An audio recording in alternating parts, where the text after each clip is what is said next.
Welcome to Not Milk Never Milk. Subscribe if you're lactose intolerant. You'll begin by identifying the problem drive and freeing quick space. Open Settings System Storage and see what consumes the most GB.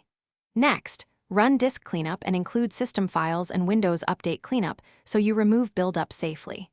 Then go to Settings Apps, sort by size, and uninstall programs you no longer need. Once done, you'll have reclaimed immediate space and a clearer map of what still needs attention. Now focus on larger items. Move photos, videos, and ISO files to an external drive or to OneDrive with files on demand so placeholders stay local while content is in the cloud.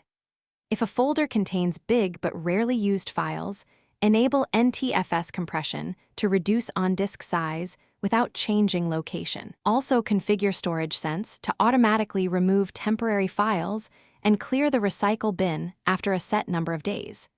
This keeps space reclaimed going forward. Finish with advanced maintenance. If your drive is full but another drive has space, use disk management to shrink and extend partitions. Always back up first because resizing can risk data. Remove old system, restore points except the most recent to free gigabytes. Finally, if something goes wrong, for example updates fail or space unexpectedly vanishes, run the storage troubleshooter and search for large hidden files. These steps usually reveal orphaned installers or logs that you can safely remove. Thanks for watching. If this was helpful, leave a like and consider subscribing. See you next time.